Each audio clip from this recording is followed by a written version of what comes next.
Well, no doubt you've heard, Batman is back. There are only minutes to go until The Dark Knight Rises descends on movie theaters nationwide, and ticket sales are poised to smash records. Bat fans are lining the streets waiting for midnight showings, and online a fiery battle is pitting fan against critic. ABC's Chris Connolly brings us the latest. There's a storm coming, Mr. Wayne. So open already.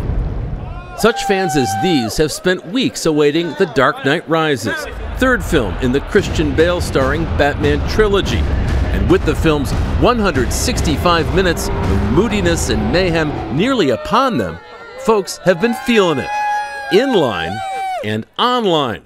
When an unfavorable review appeared on the movie website Rotten Tomatoes, a battalion of Bat-Taliban, many yet to see the film, posted so many hateful comments that the site shut down its commenting feature. Back in 2008, when The Dark Knight debuted, director Christopher Nolan cruised up to a suburban Chicago Cineplex near his boyhood home.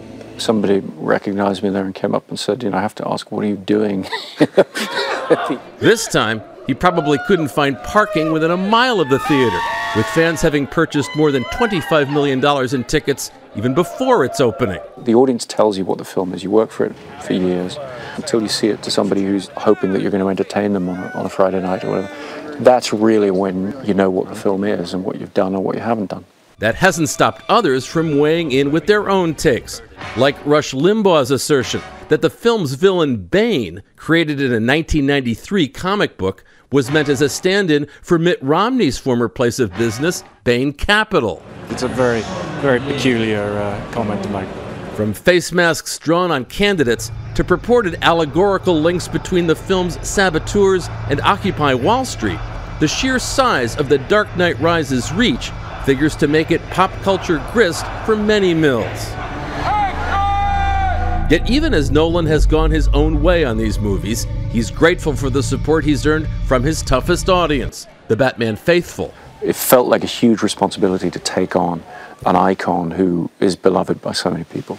And you feel like if you get it wrong, you're going to be in a lot of trouble. I've got to admit there's some nerves about it being the final movie and whether I was able to actually accomplish, what we set out to, achieve. We wanted to not just make another, episode in the Batman universe or whatever. We really wanted to continue our story and finish our story.